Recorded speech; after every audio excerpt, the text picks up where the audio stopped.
Hello everybody. Welcome once again to Quick Trivia with Mike, the weekly game show right here on ECTV channel 955, where we test your knowledge of current events and some dated facts to see just how up you are on trivia. Hopefully you have a lot of fun with it. I know we have a lot of fun bringing it to you. You know, every week we give you 3 questions and we ask you to give us the answers by noon on Monday. We actually start our show by giving you the answers to last week's questions. Then we move on to this week. I'm your host and the quiz master, Mike Brever. Sit back and relax. Let's have a fun half hour, shall we? We started last week with a little bit of a history and politics quiz. We talked to you about the national debt and how it grew over time. And in truth, we've never actually been without a national debt. It tends to mushroom during times of war, during times of social catastrophe, like we are right now dealing with the coronavirus pandemic. But there always traditionally has been some national debt there that we've dealt with. I think the smallest it ever was in the 1830s. Functionally, it was considered no national debt at all. But even then, it was $37,000. Now you know it's tens of trillions of dollars. I don't make any statement about the impact of a national debt. Some people will tell you that the true issue is what's its ratio as a percent of gross domestic product. Others look at strictly the dollar amounts. I leave that up to economists, politicians, and taxpayers to sit there and ponder. I merely talked about the actual amount. I also told you last week about how local citizens, taxpayers, etc. have a feeling that Washington has become a little bit aloof when it comes to talking about numbers like this, because the typical taxpayer just can't relate to a debt of 10, 20, 23, 24 trillion dollars. It was personified by a senator many years ago who said regarding the debt, $1 billion here, $1 billion there, pretty soon you're talking real money. Now I cautioned all of you that it was anecdotally attributed to this senator. There's real question as to whether or not this senator said it first, whether that was the exact phrase he used, and many of you, in providing the answer as to who it was that made this claim, pointed out to me that anecdotally you could argue that this really didn't originate with him. But the answer in terms of who it was, Senator Everett Dirksen of Illinois. $1 billion here, $1 billion there. Pretty soon you're talking real money. Senator Dirksen was born on January 4th, 1896, and he passed away on September 7th, 1969. He was a member of the Republican Party, and he represented Illinois in the U.S. House of Representatives and ultimately in the United States Senate. Senate Minority Leader from 1959 to 1969. He played a highly visible and key role in the politics of the 60s. He helped write and pass the Civil Rights legislation of 1964 and the Civil Rights Act of 1968. Both were landmark legislative pieces pertaining to the civil rights movement. He also was one of the Senate's strongest supporters of the Vietnam War. He was an extremely talented orator with a very fluid and florid style, a notably rich baritone voice. His flamboyant speech has caused his many detractors to refer to him as the Wizard of Ooze. The Wizard of Ooze. Senator Dirksen was a World War I veteran. Actually opened a bakery after his time in service.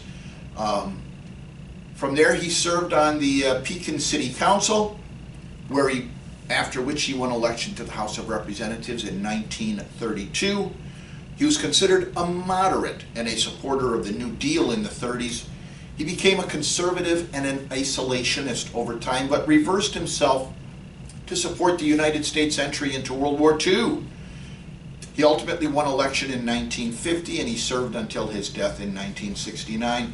$1 billion here, $1 billion there. Pretty soon you're talking real money. Senator Everett Dirksen. Our second question. We mentioned 4 very famous performers and a common link that ties the beginning of their careers together. The 4 performers: Kenny Rogers, Glenn Campbell, Mason Williams, and Steve Martin. Talked about the fact that 3 of them in fact, were very well known for their musical careers. Steve Martin ultimately became most famous for his movie career. We asked you what it was that tied their careers together, at least in the beginning. The answer: the Smothers Brothers Comedy Hour. All 4 of them played a role in the Smothers Brothers Comedy Hour. Many of them were performers on the show. Some of them were writers on the show. The Smothers Brothers Comedy Hour was a television show hosted by Tom and Dick Smothers, very, very famous comedians of their time. It aired on CBS from 1967 to 1969. You know that was at the height of the unrest, or at least the beginning of the escalation of the unrest pertaining to the American participation in the Vietnam War. The series was a major success, just a ratings bonanza, especially considering the fact that it was timed against the NBC television series Bonanza. I can tell you that as popular as Smothers Brothers were, we didn't watch it very much. My family was very, very fond of Bonanza. That was a regular Sunday night routine for us. Smothers Brothers Comedy Hour typically appealed to a little bit younger audience with daring political satire, humor, major music acts such as Buffalo Springfield, Pete Seeger, Cream, and The Who. Despite its success, continual conflicts with network executives over content led to the show abruptly being pulled from the schedule in violation of the Smothers Brothers contract in 1969. Some of the very famous writers on the show, just to show you where they got their talent from. Steve Martin, again, the movie actor that we talked about, one of the 4 very well-known personalities that got their start on the show. Don Novello, you might know him better from his performance name as Father Guido Sarducci. I really enjoyed his work. Rob Reiner, you know, he went on to All in the Family fame, and he's a very, very famous producer, son of Carl Reiner.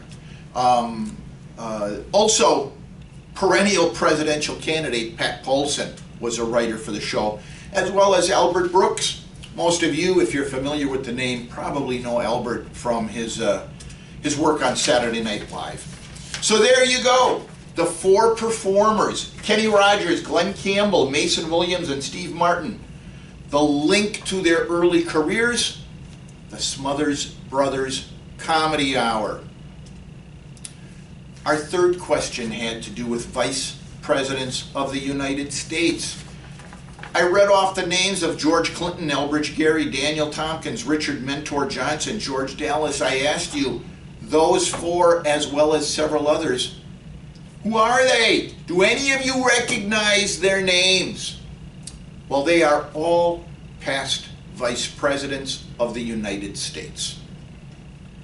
I asked last week if you'd raise your hand if you recognize those names. I didn't see many hands raised, so I really don't know if any of you recognize them, but maybe some of you did. If you did, you know, good for you. It's really, really good to know who is second in line after the president to become president of the United States.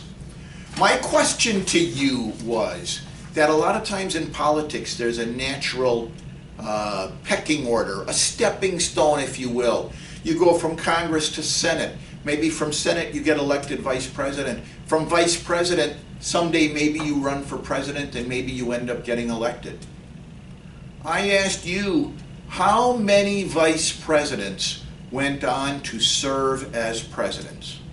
And by the way, I must give thanks to our good friend Jim Fry for helping me out with this. He did a lot of the research on this question for me. John Adams, Thomas Jefferson, Martin Van Buren, John Tyler, Millard Fillmore, Andrew Johnson, Chester Arthur, Theodore Roosevelt, Calvin Coolidge, Harry Truman, Lyndon Johnson, Richard Nixon, Gerald Ford, George H.W. Bush, and ultimately, Joseph Biden. The correct answer was 15 vice presidents have gone on to be president. Now, technically, Joe Biden, as of the taping of this show, is president-elect. So I would have accepted the answer of 14 on the technicality that Joe Biden has not yet served as president. So there you have it.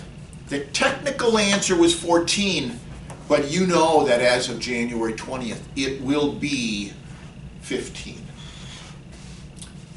Those were the questions we asked you last week. You also know that there is a tiebreaker. I hope you paid attention to the bumper music at the beginning of the show. If you missed it, listen closely at the end of the show as well. If 2 or more of you get the same number of questions correct, identifying the bumper music is the tiebreaker.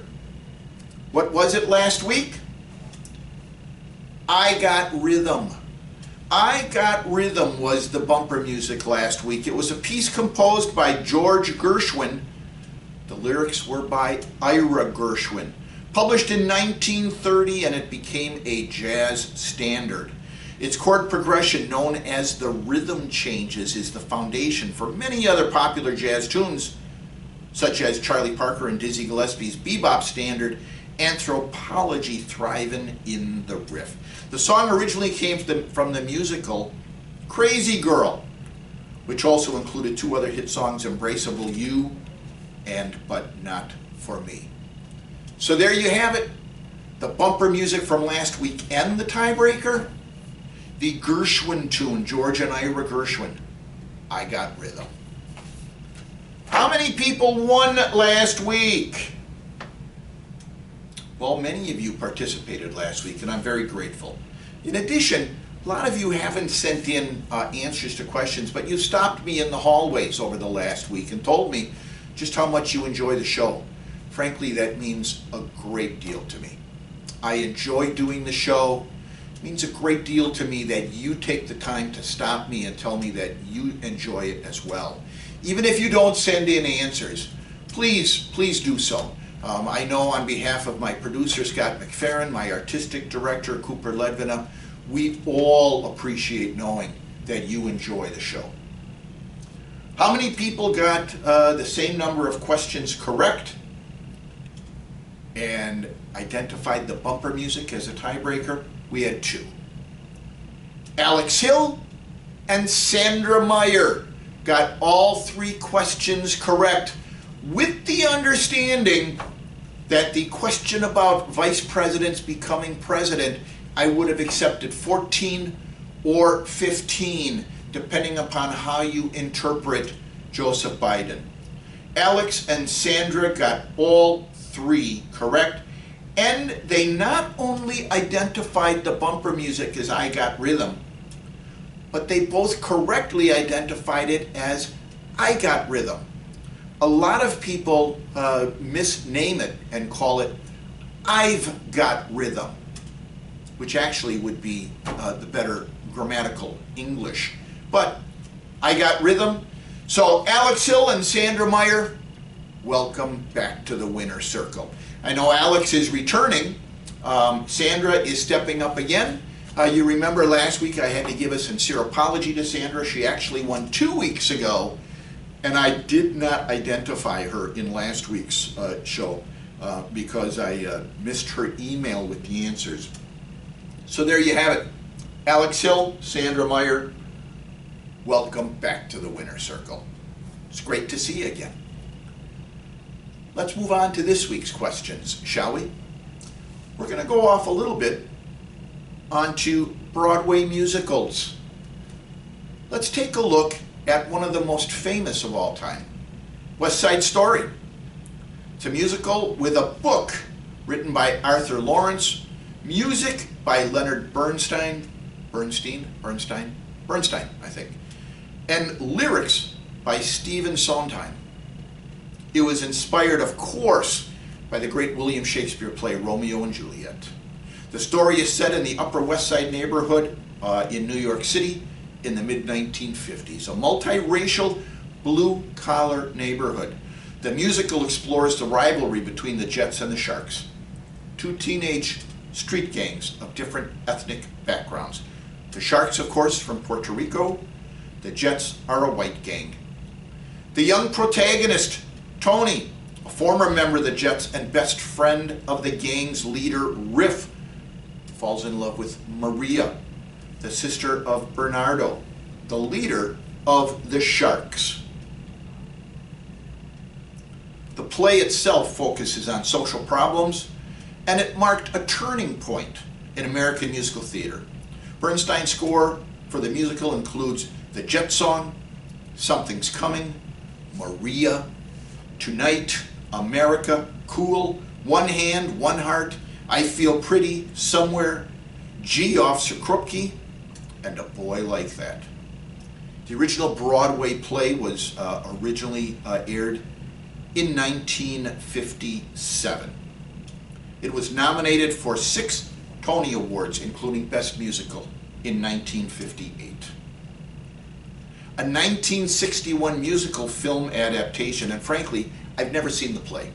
I have seen the movie, and I'll tell you, I love the movie, specifically because of the performance of a young Natalie Wood. I think she just captivated the screen in that performance.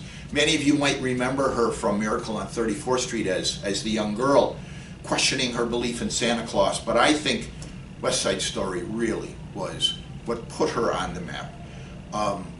The film was nominated for 11 Academy Awards and ultimately ended up winning 10 of them. Now, you know, a lot of times when plays, movies, when they start working on the script, there's a working title that the authors tend to go by. And as the play progresses, they realize that a better title better suits the narrative that they are crafting. That did in fact happen with West Side Story. Very, very famous working title until they finally settled on West Side Story. What was the working title of West Side Story during the drafting of the music and the script by Arthur Lawrence and Leonard Bernstein and Stephen Sondheim? What was the working title of West Side Story while it was in its formative stage? Question number 1. Question number 2. And I'm going to have to look it up here for a moment. There it is. We're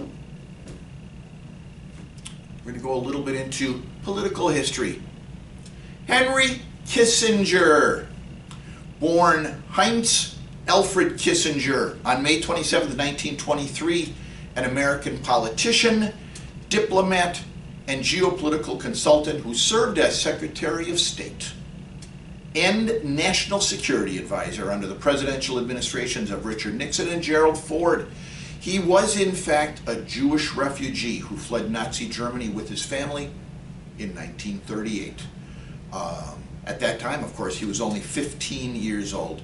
He became National Security Advisor in 1969 and United States Secretary of State in 1973 for his actions negotiating a ceasefire in Vietnam. Henry Kissinger received the 1973 Nobel Peace Prize under extremely controversial circumstances, by the way. 2 members of the committee actually resigned in protest when he was announced as the winner. During his real height as a geopolitical ambassador, if you will, he pioneered the policy of détente with the Soviet Union, orchestrating the opening relations with the People's Republic of China as well and engaged in what became known as shuttle diplomacy in the Middle East to end the Yom Kippur War. He also negotiated the Paris Peace Accords, ending the American involvement in the Vietnam War. After leaving government, he formed Kissinger Associates, an international geopolitical consulting firm. Kissinger has written over a dozen books on diplomatic history and international relations. Kissinger remains an extremely controversial and polarizing figure in United States politics, condemned as an alleged war criminal by many journalists, political activists, and human rights lawyers. He's also venerated as a highly effective U.S. Secretary of State by many prominent international relations scholars. During his era as a diplomat for the United States, he met everybody on the international scene. There wasn't a world figure who hadn't met Henry Kissinger and talked to him about some problem that was either already in existence or potentially brewing. Henry Kissinger famously said of one of those people, "The essence of this man is loneliness." Who was Kissinger referring to when he said, "The essence of this man is loneliness"? That's question number 2 today. Henry Kissinger's famous quote, "The essence of this man is loneliness." Who was he speaking of? Our third question today. We're going to go back to an era of history that I really enjoy. Most of you don't know, my master's degree is in management from Cardinal Stritch University. I have a Bachelor of Arts in History from UWM. That's where a lot of my interest in history comes from. It's not just, I look up a lot of stuff for this. I have a genuine interest in this. We're going to go back to the antebellum era again. I've talked a lot about Civil War trivia and things like that. We're going to go back to just before then, the 1850s, and one issue in particular, Uncle Tom's Cabin. Uncle Tom's Cabin, also known as Life Among the Lonely, is an anti-slavery novel by American author Harriet Beecher Stowe. Originally published in 1852, the novel had a profound effect on attitudes towards African Americans and slavery in the United States, and is said to have helped lay the groundwork for the Civil War. Uncle Tom's Cabin was, in fact, the best-selling novel of the 19th century. It is credited with helping fuel the abolitionist movement. In the first year that it was published, in 1852, 300,000 copies of the book were sold in the United States. 1 million copies were sold that year in Great Britain. In 1855, 3 years after it was originally published, it was called the most popular novel of our day. The book and plays it has inspired, many plays, helped popularize a number of stereotypes among black people. These include the affectionate, dark-skinned mammy, the pickaninny stereotype of black children, and Uncle Tom, or the dutiful, long-suffering servant, faithful to his white master or mistress. In recent years, the negative associations with Uncle Tom's Cabin have, to an extent, overshadowed the historical impact of the book as an anti-slavery tool. Stowe was actually partly inspired to create Uncle Tom's Cabin by the slave narrative, The Life of Josiah Henson, formerly a slave, now an inhabitant of Canada, as narrated by himself, published in 1849. Stowe read that, was extremely impressed with it. It inspired her to write Uncle Tom's Cabin. Uncle Tom's Cabin actually first appeared as a 40-week serial in the National Era. The publisher of the National Era, John P. Jewett, contacted Stowe about turning the serial into a book. Took a lot of persuading. Harriet Beecher Stowe did not believe it translated to a book very well. But John P. Jewett would just not give up. She ultimately did convert it into a book, and you know the rest is history. A wildly popular bestseller.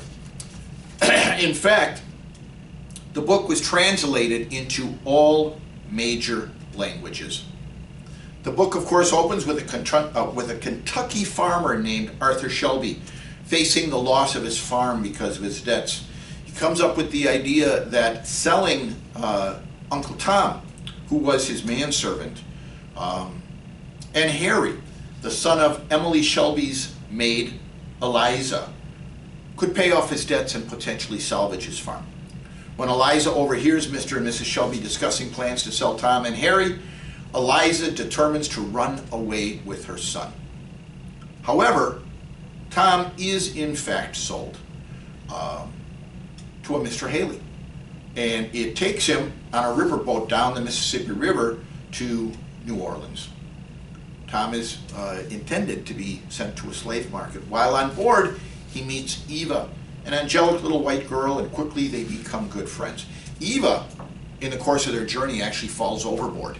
Tom jumps in, saves her. Being grateful to Tom, Eva's father, Augustin St. Clair, buys him from Haley and takes him with the family. He becomes a very close and well-honored member of the family, but he is still the manservant and, in fact, a slave. After St. Clair passes away, Tom is sold to Simon Legree, who treats him extremely cruelly. Meanwhile, Harry and Eliza go off and they eventually work their way to freedom. Given their still strong affinity to Tom, they work their way back and they try to find him and buy his way to slavery. They arrive too late, and Tom has passed away from the cruel management of Simon Legree.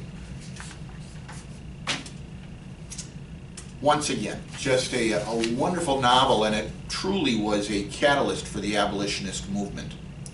I told you that in 1852, it was a huge success in its first year of publication. Sold 300,000 copies in the United States, 1 million copies in England. It was, however, only the second largest selling book in 1852. What was the largest selling book in 1852? What beat Uncle Tom's Cabin in sales? That is question number 3. There you have it, folks. Those are our 3 questions for the day. Get your answers to me by noon on Monday, and there's many ways you can do so. You can email me at mbereaver@eastcastleplace.com. You can phone my office at 963-8425.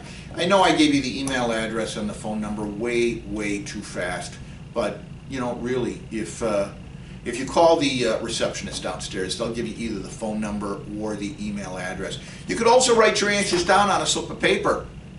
Give them to our receptionist, ask her to put them into my mailbox, and I'll get them on Monday when I get in here. The other option is to write them on a slip of paper and slide them under my door. When I get in on Monday, I'll see them that way as well. So there you have the 3 questions. Now you know how you can get me your answers. Maybe you will be in the winner's circle next week. But again, if 2 or more of you get the same number of questions correct, identifying the bumper music is the tiebreaker. So good luck to all of you. I hope you have a lot of fun with them. I also hope, given the fact that Thanksgiving is almost upon us, that you have as safe and as happy of a holiday as possible. From all of us here at Channel 955 ECTV, we wish you a very blessed and happy and safe Thanksgiving. So on behalf of our general manager, Tyler Gudex, right here at Channel 955, our executive producer, Laura Wengler, our producer, my producer and cameraman, Scott McFerrin, and my artistic director, Cooper Ledvina, I'd like to thank you all for inviting us into your house for this half hour. I hope you've enjoyed it. I am your host and the quiz master, Mike Brever. Until I see you next week, I hope you all stay patient, you stay safe, and please be smart. We will all be together again soon enough to enjoy that wonderful East Castle Place hospitality. So long, everybody.